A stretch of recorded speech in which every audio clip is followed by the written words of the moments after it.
जगदम्बे मात की जय। श्री हरि ओम परमात्मने नमः। श्रीमद्वैपायन मुनि वेद व्यास प्रणीत महाभागवत देवी पुराण 28वां अध्याय। हिमालय द्वारा बारात का यथोचित सत्कार करना। शिव पार्वती के मांगलिक विवाह उत्सव का वर्णन। शिव पार्वती के विवाह उत्सव के पाठ की महिमा।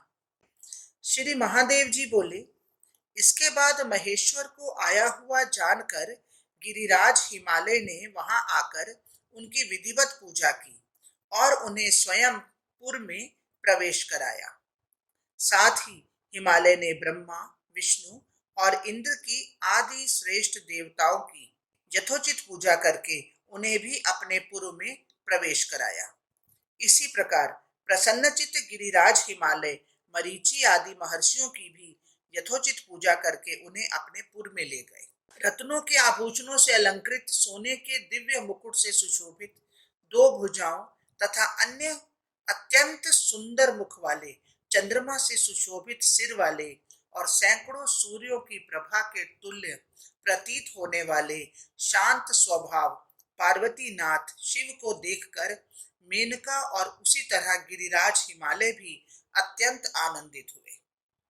उस अवसर पर जो अन्य देव, गंधर्व तथा किन्नर आए हुए थे, वे एकटक पार्वती नाथ शिव जी को ही देख रहे थे और अन्यत्र कहीं भी दृष्टि नहीं ले जा रहे थे। सभी लोग आपस में यह कहते थे कि जैसे गौरी रूपवती हैं, वैसे ही जगतपति महादेव भी रूप संपन्न हैं।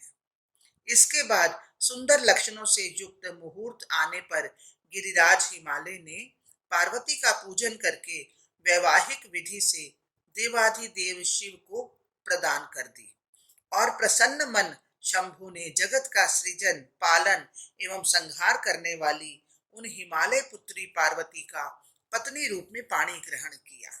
उस समय गिरिंद्र हिमालय के नगर में ऐसा महान उत्सव संपन्न हुआ जैसा कभी हुआ नहीं था और आगे कहीं होने वाला भी नहीं था। महामते, उस समय सभी देवताओं के मन में प्रसन्नता छाई हुई थी। इस प्रकार पार्वती के साथ महादेव का विवाह संपन्न हो जाने पर देवताओं का मनोरथ पूर्ण हो गया और वे महादेव को मुग्ध करने वाले कामदेव की बार बार प्रशंसा करने लगे।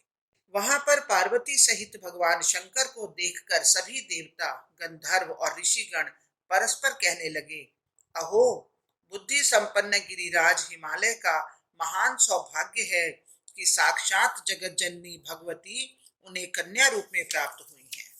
जो परा प्रकृति और इच्छा से संपूर्ण विश्व का सृजन करती हैं, उन्होंने जो हिमालय के घर में लीला पूर्वक कन्या रूप में जन्म लिया है, वह इन गिरिराज हिमालय की अल्प तपस्या का फल नहीं है।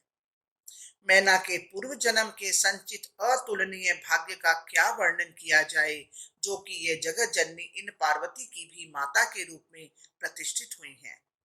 लोक में ऐसा कौन है जो वाणी से परे तथा मन के लिए अत्यंत दुर्गम महेश्वर के प्रभाव, रूप तथा वैभव का वर्णन करने में समर्थ है।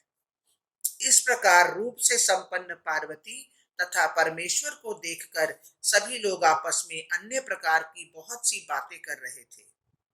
ब्रह्मा और भगवान विष्णु पार्वती सहित हर्ष युक्त तथा शांत भगवान महेश्वर से इस प्रकार कहने लगे।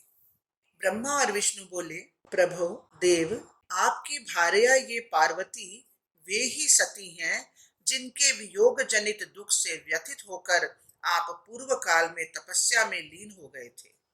ये वे ही जगत की आदि स्वरूपिणी सनातनी भगवती देवी हैं। श्री महादेव जी बोले, तदंतर हिमालय भक्ति पूर्वक शंभु की स्तुति करने लगे। हिमालय बोले, भक्तों पर दया करने वाले देव देव महादेव शंकर, आपको नमस्कार है, आपको नमस्कार है, आपको नमस्कार है, आपको बार बार नमस्कार है। आज मेरा जन्म सफल हो गया और मेरा जीवन सज्जीवन बन गया, जो कि मैं अपने नेत्रों से जगत जननी सहित जगन्नाथ शिव को देख रहा। श्री महादेव जी बोले, महामुनि, इस प्रकार पराभक्ति से स्तुति करते हुए गिरिराज हिमालय से भगवान शंकर ने अपनी अमृत रूपी वाणी से उन्हें प्रसन्न करते हुए कहा, गिरीन्द्र महाप्राज्ञ, आप स्वयं मेरे ही अन्य विग्रह के रूप में हैं। आप भाग्यशाली हैं और देवताओं के लिए विशेष रूप से आदरणीय हैं। आज से मैं आपके लिए यज्ञ भाग सुनिश्चित कर दे रहा हूँ। गिरीश्वर, मृत्यु लोक में आपके बिना लोग यज्ञ संपन्न नहीं करेंगे। जिस प्रकार सभी हवि भोक्ता देवता गण यज्ञोत्सव में अपना अपना भाग प्राप्त करते हैं, उसी प्रकार आप भी मृत्यु लोक में संपन्न होने वाले यज्ञों में भाग प्राप्त करेंगे। हिमालय बोले, प्रभु जगत गुरु, आपके वरदान से मैं कृतार्थ हो गया हूँ।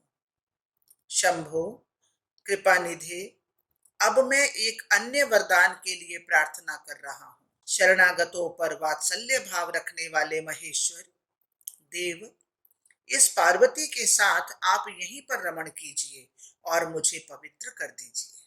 श्री महादेव जी बोले, पर्वतराज, मैं देवी पार्वती सहित प्रसन्न चित्त रहते हुए आपके इस पुर के समीप आपके शिखर पर वास करूंगा। गिरे, इसी कारण से लोग मुझे गिरीश नाम से जानेंगे। श्री महादेव जी बोले, पर्वतराज, मैं देवी पार्वती सहित प्रसन्न चित्त रहते हुए आपके इस पुर के समीप आपके शिखर पर वास करूंगा। गिरे, इसी कारण से लोग मुझे गिरीश नाम से जानेंगे। इस प्रकार उन हिमालय को यह वरदान देकर भगवान शिव उसी उत्तम हिमालय पर्वत पर सुरम्य नगर का निर्माण कर पार्वती के साथ वहां रहने लगे। इसके बाद ब्रह्मा आदि सभी देवता अपने अपने स्थान को चले गए। जो प्राणी पार्वती के शुभ विवाह उत्सव संबंधी इस मांगलिक अध्याय का श्रवण या पाठ करता है, वह भगवती के चरणों की सन्निधि प्राप्त कर लेता है और उसे शत्रु या राजा का भी कोई भय नहीं रह जाता। इसका एक बार भी श्रवण कर लेने पर मनुष्य मनोवांछित फल प्राप्त करता है और देवी की कृपा से वह सभी पापों से मुक्त हो जाता है।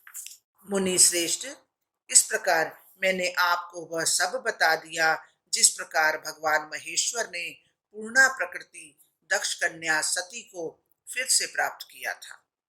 अब आप वह कथा सुनिए जिस प्रकार से देवताओं के रक्षक तारक का वध करने वाले तथा विशाल भुजाओं वाले शिव पुत्र कार्तिकेय उत्पन्न हुए, जिनके समान महान बलशाली पराक्रमी तथा धनुर्धर तीनों लोकों में भी न कोई है और न कोई होगा। हरिओम तत्सत, हरिओम तत्सत। इस प्रकार श्री महाभागवत महापुराण के अंतर्गत श्री महादेव नारद संवाद में पार्वती विवाह मंगल नामक 28वां अध्याय पूर्ण हुआ। बोलो जगदम्बे मात की जय, उमा महेश्वर की जय। हे महाप्रभु, ये पाठ पढ़ने में, सुनने में, सोचने में, समझने में जहां भी कहीं कोई त्रुटि हुई है उसके लिए हम क्षमा प्रार्थी हैं। प्रभु हमें क्षमा करें और जो कुछ पढ़ा गया, सुना गया, सोचा गया, समझा गया, सब कुछ श्री कृष्ण अर्पणमस्तु। जय जय श्री राधे, जय जय श्री राधे, जय जय श्री राधे।